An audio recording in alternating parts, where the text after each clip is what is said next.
বলা হয় না লাটাই তো অন্য কারো হাতে, কার ইশারায় তিনি আসতে পারছিলেন না। কিন্তু গণভোটের প্রশ্নে নোট অফ ডিসেন্ট গুলো যুক্ত করাই কি আসলে সংস্কার নিয়ে আমরা এখন যে জটিলতার অবস্থা দেখছি, যার পরিস্থিতি দেখছি, সেটাই মূল কারণ কিনা? না, আপনাকে তো এটাও বললাম যে সুপ্রিম কোর্ট সচিবালয় স্থাপনে কোনো নোট অফ ডিসেন্ট নাই, তারপরে উনি করলেন না। তার মানে কি নোট অফ ডিসেন্ট একটা না, আমি যেটা গত কয়েকদিন আগে বলছি, শোনেন, ওনারা করবেন কি করবেন না এটা ওনাদের হাতে নাই। লাটায়ের মানে লাটায় বলা হয় না লাটাই তো অন্য কারো হাতে, আপনি তো গুনছি, এটা ভারতের হাতে। এবং আমি এটা বলতেছি হ্যাঁ ভারতের হাতে, কারণ এই জুলাই সনদ বাস্তবায়ন হলে এইটার ভিত্তি ওই ভিত্তিতে উনি আজ পর্যন্ত পরিষ্কার করেননি। কার ইশারায় তিনি আসতে পারছিলেন না, কার ইশারায় এই দেশে আসতে পারছিলেন না, এটা এতগুলো কথা বরখেলাপ করতেছেন কেন? একটা মাত্র কারণ, সমস্ত ইনস্টিটিউশন যদি স্বায়ত্তশাসিত হয়ে যায় তাহলে কে আমাদের ভালো চায় না? আমাদের ভালো চায় না ভারত, কারণ আমাদের প্রকৃত স্বাধীনতা তো আমরা পাইনি। জুলাই দিয়ে তো আমরা প্রকৃত স্বাধীনতার কথা বলতেছি, ওই জন্য তো আমরা দ্বিতীয় স্বাধীনতা বলতেছি। এই দ্বিতীয় স্বাধীনতা চায় না কে? ভারত। ভারত ছাড়া আর কে? ভারত ছাড়া আর কে? সো আমাদের মাননীয় প্রধানমন্ত্রী এখন পর্যন্ত ভারতের বিরুদ্ধে কোনো স্টেটমেন্ট দিতে পারেননি। আমাদের ভাই একটু আগে বললেন যে কোন বিষয়ে ভারতের বিরুদ্ধে স্টেটমেন্ট দিবে জনাব শাহরিয়ার কবির? হাদিরিয়ার বিরুদ্ধে আজ পর্যন্ত মাননীয় প্রধানমন্ত্রী একটা কথা বলছেন, হাদির যারা ধরা পড়ছে তাদেরকে ফেরত আনার বিষয়ে বলছেন, শেখ হাসিনাকে ফেরত আনার বিষয়ে। কিন্তু পররাষ্ট্রমন্ত্রী না, আগে বললেনি পররাষ্ট্রমন্ত্রীকে সে নিয়োগ দিচ্ছেন, এটা তো তার বরখেলাপ। কারণ পররাষ্ট্রমন্ত্রী তো শপথই নিলেন যখন যে তিনি কোনো রাজনৈতিক দলে যোগদান করবেন না। তাহলে এই যে কথাগুলো, পররাষ্ট্রমন্ত্রী প্রথম গেলেন কোথায়? ভারতে। কারণ তিনি অজিত দোভালের বন্ধু।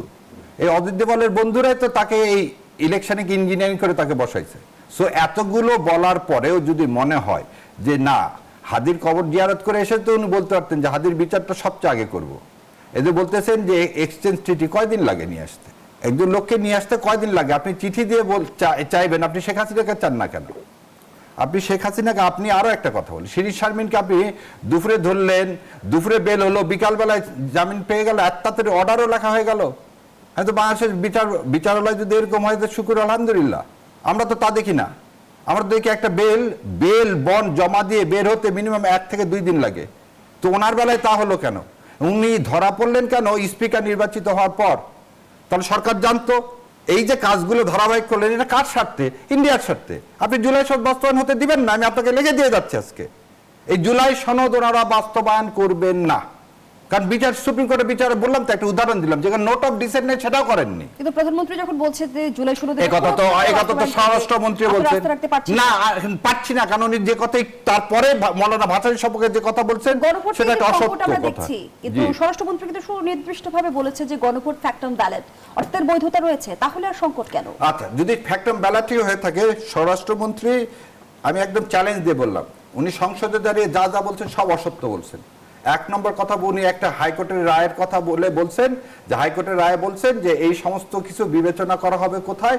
সংসদে। আপনি জানেন এই আইনমন্ত্রীও সেদিন ছিলেন, আমি ওই মামলার পিটিশনার লয়ার, আমি ওটা অ্যাপিলেট ডিভিশনে সিএফ ফাইল করেছে, মানে civil leave to appeal file করেছে, তার শুনানি পর্যন্ত করা হয়েছে। উনি কিভাবে বললেন যে হাইকোর্ট নির্দেশ দিচ্ছে ওনাদেরকে যে এই জুলাই মানে তত্ত্বাবধায়ক ব্যবস্থা কিরকম হবে, জুলাই সনদ কিরকম হবে সেটা বাস্তবায়ন করা।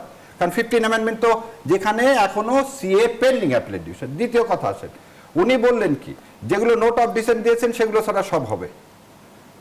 খুব তা ভালো কথা, তা আপনি করলেন না কেন? গুম কমিশন কেন করলেন না? আপনি আরো বলতেছেন সরকার তো বলছে না যে এগুলো পাস হবে না, তারা বলছে নতুন করে বিল আনা হবে। হ্যাঁ, নতুন করে বিল আনার ক্ষমতা আপনাকে কে দিছে? তাহলে গণভোটের রায়ের কি হবে? তাহলে 70% লোকের কথা কিছু না, আমার 51% লোক আমাকে ভোট দিচ্ছে, আমি মেজরিটি যা ইচ্ছা তাই চালাবো। আপনাকে এই ম্যান্ডেট দেওয়া হয়েছে।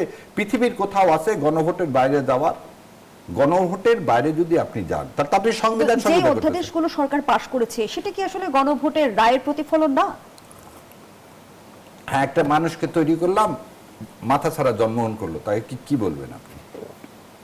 একটা মানুষ জন্মগ্রহণ করলো, যে মায়েরই হোক, সে মায়ের পেট থেকে একটা সন্তান জন্মগ্রহণ করলো যার মাথা নাই, তাকে আর যাই বলি তাকে কি বল, জীবিত বলা যাবে না। তার মানে যে 20টি অধ্যাদেশ বাদ হয়ে গেছে বা বাদ পড়ে গেছে সেগুলোই বাদ, যেগুলো দেওয়া হয়েছে সেগুলো হচ্ছে মূল।